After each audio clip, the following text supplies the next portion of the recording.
Hello, my name is Adam Omega, and I'm a spiritual guru, a spiritual master, a spiritual teacher, and a worker of miracles. I'm making this video about spiritual mastery to give a general outline of what's involved in accomplishing spiritual mastery. In actual fact, there is no such thing as spiritual mastery because we're always evolving and there is always more light and enlightenment and wisdom to attain, and more abilities within the soul to unlock, and more abilities within the soul to unlock. You may have read about the miracles of Jesus Christ, who some believe is the Messiah predicted in the Bible.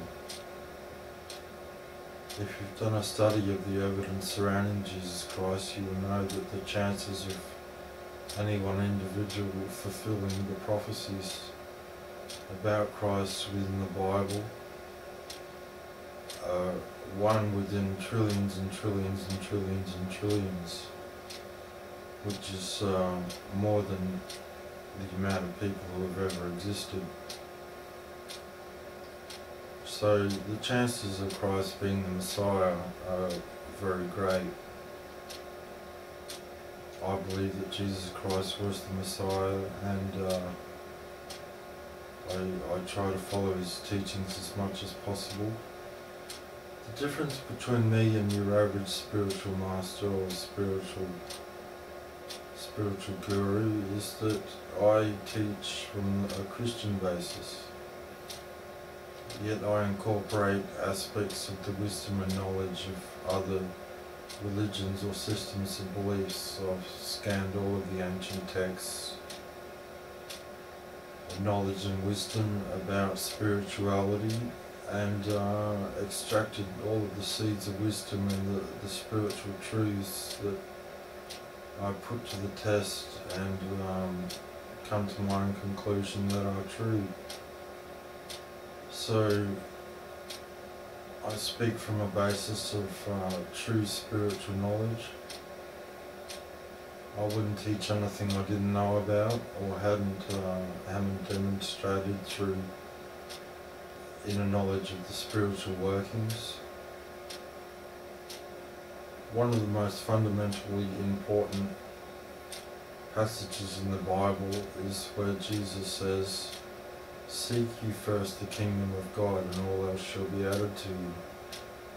In other words, this means that you should make spiritual mastery your goal. You may need to do other things to subsist. However, spiritual mastery should be your goal in life, as this gives you control over your destiny. And none of us want to be victims and have our choices dictated to us. We want the power to choose where we want to go, who we want to be with. We want to choose our circumstances as much as possible, and everyone wants this power in life. There are some defeated people out there who accept circumstances that other people wouldn't accept. However, there are a lot of other people out there who look at their circumstances and think, you know, wouldn't it be better if I was happier, or wouldn't it be better if I could travel the world, or wouldn't it be better if I could inspire people, or wouldn't it be better if I could help people, or wouldn't it be better if I could do this with my life? And they've got dreams that they want to accomplish. However, as they try and progress with their dreams, they realise that there's so many barriers and obstacles to their accomplishing their dreams, and that it seems that it's only the lucky few who ever accomplish their dreams.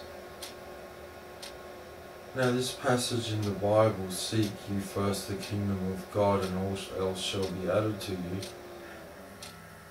what I believe this means is that success comes from spiritual strength and wisdom and knowledge. If you have spiritual strength, or strength within your spirit, and knowledge and wisdom, then you're bound to succeed sooner or later. And one of the fundamental qualities you need to do anything is patience. If you give up before you really make any progress, then you lack patience. So lacking patience is something that is very common these days, because we have so many forms of sensory stimulation that distract us from the fact that we are creative beings, and we've come from a society of creators to a society of consumers. Now, consuming is okay.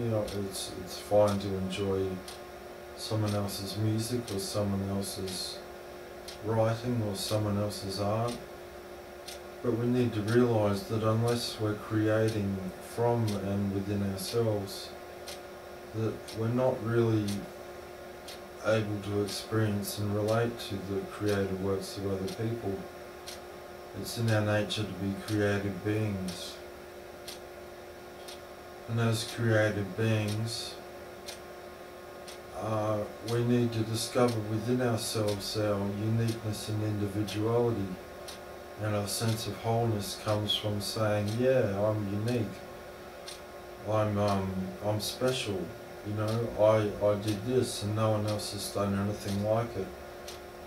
And I'm the only one that could have created this, or I'm the only one that could have done that.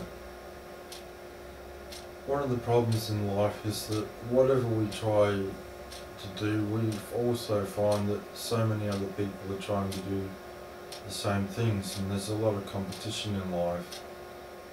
So many people competing. So to obtain that sense of self, that sense of identity of I'm loved by God and Goddess, and that I'm special and unique in myself, and I love myself for myself. To obtain that is the key, and there are formulas and recipes for attaining self-love. They concern the mind, the spirit, the heart, the body and the soul, which brings to mind the pentagram of the self. The pentagram of the self has 5 points: body, mind, heart, spirit and soul. Body, mind, heart, spirit and soul. This is the pentagram of the self, and what it means is that we can't do work on one area without working on all the other areas as well. We might become an intellectual giant in the world, but unless we can connect with our heart and relate to the feelings within our heart and develop personal relationships with other people, then a towering intellect is not going to provide us happiness. It's becoming trapped within the ego and the ego identification with the external world. But there's an inner world within the heart and the spirit and the soul, which is unique to you, and it carries all of the information of all of your past lives. And it's the result of the sum total of your being, all your life experiences, your dreams, your fears, everything about you is stored within your heart, spirit and soul.